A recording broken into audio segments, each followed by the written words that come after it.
नमस्कार. हिंदुस्तान पोस्टमध्ये मी हर्षद बैते आपल्या सर्वांचं मनपूर्वक स्वागत करतो.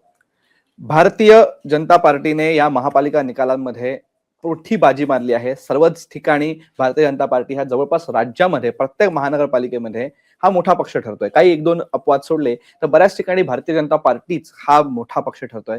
मुंबईत सुद्धा सत्तेचं समीकरण गेल्या 25 वर्षांनी बदलणार आहे.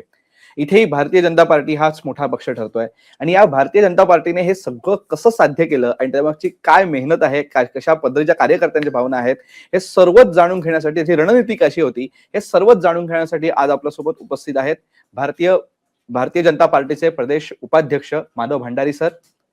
नमस्कार सर, माझा पहिलाच प्रश्न तुम्हाला असा आहे की भारतीय जनता पार्टी आज एवढं मोठं दैदीप्यमान यश कमवते आहे. बऱ्याच ठिकाणी जिथे त्यांची सत्ता नव्हती, जिथे त्यांचं अस्तित्व नव्हतं, तिथे सुद्धा आज भारतीय जनता पार्टी अस्तित्व निर्माण करताना दिसतेय. आपल्या काय प्रतिक्रिया आहे? हा खऱ्या अर्थाने अत्यंत आनंदाचा क्षण आहे आणि स्थानिक स्वराज्य संस्थांमध्ये अशा तऱ्हेचं मोठं यश मिळणं हे अधिक महत्वाचं असतं, कारण हे यश हे तळागाळातल्या निवडणुकांमधलं यश हे अधिक स्थायी स्वरूपाचं असतं. लोकसभा विधानसभेची गणितं वेगळी असतात, पण स्थानिक स्वराज्य संस्थांमधली पूर्ण वेगळी असतात. आणि स्थानिक स्वराज्य संस्थांमध्ये एकदा यश मिळवलं, तिथला पाया भक्कम केला की मग पुढच्या निवडणुकांमध्ये यश मिळवणं हे काही फार मोठं अवघड मुद्दा राहत नाही. आज भारतीय जनता पार्टीने महाराष्ट्रामध्ये स्थानिक स्वराज्य संस्थांमध्ये आपली ताकद स्पष्ट केली. ज्या नगरपालिका नगरपंचायतींच्या निवडणुका झाल्या त्याच्यामध्ये सुद्धा आम्हाला प्रचंड यश मिळालं. आज महापालिकेमध्ये आम्हाला उत्तम यश मिळत आहे आणि येणाऱ्या जिल्हा परिषदांमध्ये सुद्धा आम्ही मोठं यश मिळवू असा मला विश्वास आहे. माधवजी, आज मुंबईमध्ये सत्ता पालट होतोय. मुंबईमध्ये भारतीय जनता पार्टी हा सर्वात मोठा पक्ष ठरताना दिसतोय. हे कसं काय साध्य झालं? याच्या मागे कशा पद्धतीची रणनीती आखली गेली आणि कशा पद्धतीने सगळं ग्राउंडवरची कशा पद्धतीने मॅनेजमेंट झालं? आपल्याला काय वाटतं? एकतर अशा तऱ्हेचा सत्तापालट मुंबईमध्ये होणं हे भारतीय जनता पार्टीच्या प्रत्येक कार्यकर्त्याचं गेल्या 40-45 वर्षांचं स्वप्न होतं आणि ते स्वप्न आज पुरं होताना दिसतं, याचा आनंद प्रत्येक कार्यकर्त्याला नक्की असेल. आणि हे स्वप्न पूर्ण होत असताना त्याच्या मागची 2-3 प्रमुख कारणं जी आहेत, जी मला दिसतात ती अशी आहेत की एकतर देवेंद्रजींचं नेतृत्व, मोदीजींचं नेतृत्व, मोदीजींच्या नेतृत्वाखाली देशभरामध्ये आणि देवेंद्रजींच्या नेतृत्वामध्ये महाराष्ट्रात ज्या पद्धतीने विकासाच्या कामांना चालना मिळाली, विकासाची एक नवी परिभाषा जनतेसमोर ठेवली गेली, जनतेसमोर स्पष्ट केली, जनतेला विश्वासात घेतलं आणि विकासाला चालना दिली. त्यामुळे लोकांच्या मनामध्ये नव्या आकांक्षा निर्माण झाल्या, नव्या अपेक्षा वाढल्या आणि त्याचबरोबर ह्या आकांक्षा, ह्या अपेक्षा पूर्ण करण्याची ताकद ही भारतीय जनता पार्टीमध्येच आहे, हेही गेल्या 10-11 वर्षांमध्ये स्पष्ट झालं. देवेंद्रजींनी ज्या पद्धतीने मुंबई सकट वेगवेगळ्या महानगरांच्या विकासाचा आराखडा लोकांसमोर ठेवला, तो निश्चितच लोकांना भुलवणारा होता, लोकांना आकर्षित करणारा होता. हे एका बाजूला झालं. दुसऱ्या बाजूला संघटनेच्या पातळीवर ज्या पद्धतीने गेले अनेक वर्ष आम्ही काम करतो आणि एकेका माणसापर्यंत जाऊन त्यांना जोडणं, संघटनेचं काम वाढवण्याचा प्रयत्न जो आम्ही करत आलो, त्याचे परिणाम, त्याचे चांगले फायदे आता दिसायला लागलेले आहेत. आज बूथ स्तरापर्यंतची संघटना असलेली भारतीय जनता पार्टी ही एकमेव पार्टी आहे. बाकीच्या राजकीय पक्षांकडे निवडणूक आयोगाने मागितल्यानंतर बूथ लेव्हल एजंट्सची द्यायला यादी सुद्धा नसते, त्यांना ती माहिती नसतात. आम्ही त्या स्तरावरती जाऊन काम करतो. आमच्याकडे प्रत्येक बूथची समिती आहे आणि ही बूथची समिती सक्रिय आहे आणि त्याचा परिणाम काय होतो तो मी आपल्याला सांगतो की ह्याच्यातून मानखुर्दमधून, मुंबईतल्या मानखुर्दमधून आमचं नवनाथ बन, जे आमचं प्रसार माध्यमांचं काम बघतात, ते ज्या विभागातून निवडून आले त्या विभागात आपण मुद्दाम जा. तिथून भारतीय जनता पार्टीचा उमेदवार कधी उभा राहील अशी सुद्धा कल्पना कोणी करू शकला नसता, पण नवनाथ बन तिथून उभे राहिले आणि कार्यकर्त्यांची जी त्या ठिकाणची फळी आहे, कार्यकर्त्यांची जी फार मोठी साखळी आहे, सामान्य कार्यकर्त्यांची साखळी आहे, त्या साखळीच्या जीवावर हा अत्यंत अवघड मतदारसंघ, अवघड विभाग हा त्यांनी जिंकला आणि हे एकाच ठिकाणी आणि अनेक ठिकाणी आपल्याला हा अनुभव येईल. त्यामुळे ह्या निवडणुकीमध्ये मोदीजी देवेंद्रजींनी मांडलेला विकासाचा आराखडा, विकासाचं पुढच्या 25 वर्षांचं लक्ष्य आणि दुसऱ्या बाजूला भारतीय जनता पार्टीची संघटनेची ताकद, जनतेतल्या एकेका माणसापर्यंत पोहोचण्याचा प्रयत्न, जनतेचा विश्वास संपादन करण्याचं काम, या दोन गोष्टींचा मोठा प्रभाव आहे. आणि तिसरी गोष्ट मला मुद्दाम सांगितली पाहिजे की ज्या पद्धतीने गेली अनेक वर्ष हिंदू समाजाची अवहेलना केली गेली, हिंदू समाजाला चिरडण्याचा प्रयत्न केला गेला, त्याची जी प्रतिक्रिया आज हिंदू समाजामध्ये आहे, गेल्या 7-8 वर्षामध्ये ही जी प्रतिक्रिया आपल्याला पाहायला मिळते, ती सुद्धा निश्चितपणे भारतीय जनता पार्टीच्या विजयामध्ये आहे. आणि ही 3-4 प्रमुख कारणं माझ्या दृष्टीने आहेत. माधवजी, तुम्ही आता जो उल्लेख केलात की विकासाचं मॉडेल आणि काय पण तुम्ही जे सांगितलं की बूथ लेवलची संघटना, या सगळ्या गोष्टी समीकरण जुळून आले आणि हा संपूर्ण विजय आपल्या दृष्टीपथात दिसतोय.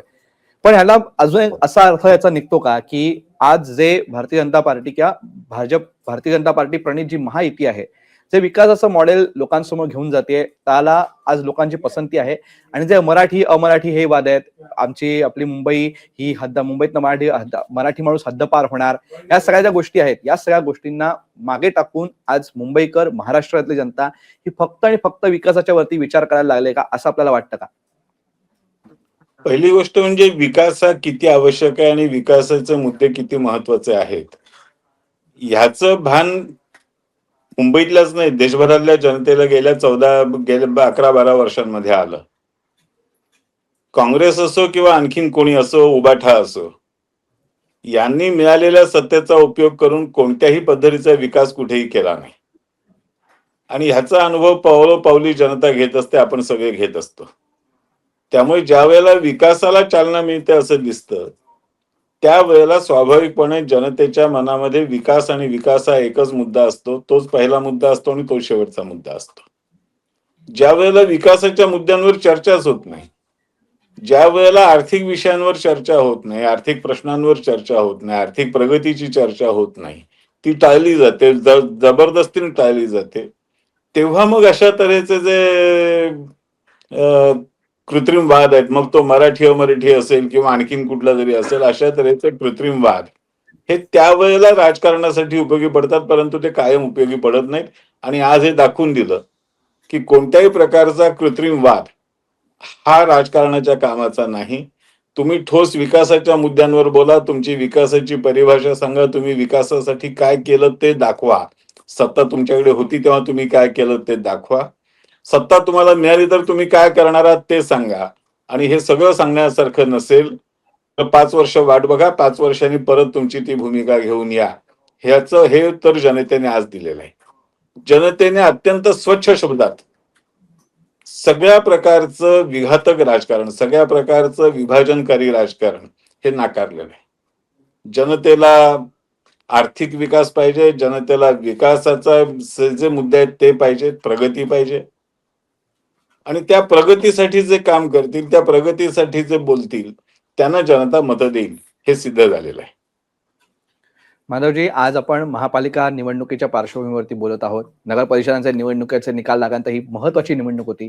आता जिल्हा परिषदांच्या निवडणुका आहेत. आता पुढे काय, हा मला प्रश्न आहे. आपण इतक्या सगळ्या गोष्टींबद्दल बोललो. आता पुढची रणनीती भारतीय जनता पार्टीची, इनफॅक्ट भाजपा प्रणित महायुतीची कशी असणार आहे आणि कशा पद्धतीने सगळ्या गोष्टी होणार आहेत, हा शेवटचा प्रश्न. आता तर जिल्हा परिषदेच्या निवडणुका लगेच जाहीर झालेल्या आहेत आणि महाराष्ट्राच्या सगळ्या ग्रामीण भागासाठी जिल्हा परिषद हे सगळ्यात महत्वाची यंत्रणा आहे. स्थानिक स्वराज्य संस्थांमधला तो एक महत्वाचा घटक आहे.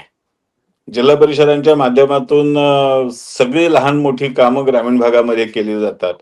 ग्रामीण भागातलं प्रशासन जिल्हा परिषदेच्या माध्यमातून चालतं. त्यामुळे जवळजवळ 40% महाराष्ट्रावरती राज्य करणाऱ्या यंत्रणांची निवडणूक ही आता पुढच्या काळामध्ये होणार आहे. आणि या जिल्हा परिषद निवडणुकांमध्ये सुद्धा अशाच तऱ्हेचं मोठं यश मिळवणं, यासाठीच आम्ही काम करू. त्याची जी काही भूमिका आहे, ती जी नगरपालिका महापालिकांमध्ये जी भूमिका आम्ही मांडली, तीच भूमिका जिल्हा परिषदांमध्ये त्या संदर्भात असेल. त्या ग्रामीण भागातले जे मुद्दे असतील ते घेऊन ती भूमिका असेल, पण मुख्य मुद्दा हा विकासाचाच राहील. आणि महाराष्ट्राच्या ग्रामीण भागामध्ये तर विकासाचे मुद्दे इतके महत्वाचे झालेले आहेत, कारण गेल्या जवळजवळ 25 एक वर्षामध्ये मधलं 14 ते 19 मधलं देवेंद्रजींचं सरकार होतं. ते जर सोडलं तर गेल्या 25 एक वर्षामध्ये महाराष्ट्राच्या ग्रामीण भागामध्ये सगळ्या प्रकारच्या विकास कामांना कुठल्याही प्रकारची चालना नाहीये. ते ठप्प झालेली आहे. रस्त्याची कामं रखडलेली आहेत. अनेक गोष्टी आहेत. ते सगळं बोलायला गेलो तर त्याला आणखीन कितीतरी वेळ लागेल. पण मुद्दे विकासाचेच राहतील, मुद्दे स्थानिक राहतील आणि त्याचबरोबर संघटनेचे काम राहील, संघटनेची ताकद राहील. प्रत्येक मतदारापर्यंत पोहोचण्याचा जो प्रयत्न आम्ही प्रत्येक निवडणुकीत करतो, तोच याही वेळेला करू आणि येणाऱ्या निवडणुकांसाठी आम्ही त्या पद्धतीने तयारी करतो आहोत. माधवजी, आज आपण महापालिका निवडणुकीच्या पार्श्वभूमीवरती बोलत होतो. येणाऱ्या निवडणुकांच्या वेळी आपण असंच विश्लेषण नक्कीच करणार आहोत. पण आज तुम्ही आम्हाला वेळ दिलात आणि इतकं सविस्तर विश्लेषण केलं, त्याबद्दल हिंदुस्थान पोस्ट तर्फे आपले मनपूर्वक आभार. धन्यवाद. तर हे होते माधव भंडारी सर. त्यांनी आज महापालिका निवडणुकीच्या पार्श्वभूमीवरती भाजपाची रणनीती आणि भारतीय जनता पार्टीच्या कार्यकर्त्यापासून कशा पद्धतीने मॅनेजमेंट करत हा इतका दैदीप्यमान यश जे आज त्यांनी मिळवलंय ते कशा पद्धतीने साध्य झालं हे त्यांनी आज आपल्याला उलगडून दाखवलं. आणि आज संपूर्ण त्यांनी आज पुढचा पॅटर्न नक्की काय असणार आहे, पुढे कशा पद्धतीने काम होणार आहे ह्याची सुद्धा त्यांनी आपल्याला थोडासा गोषवारा देण्याचा प्रयत्न केला. ही मुलाखत तुम्हाला कशी वाटली कमेंट बॉक्समध्ये नक्की सांगा. आणि असेच माहितीपूर्ण व्हिडिओज बघण्यासाठी हिंदुस्थान पोस्ट युट्यूब चॅनलला सबस्क्राईब करा आणि फेसबुक पेजला लाईक फॉलो करायला विसरू नका. धन्यवाद.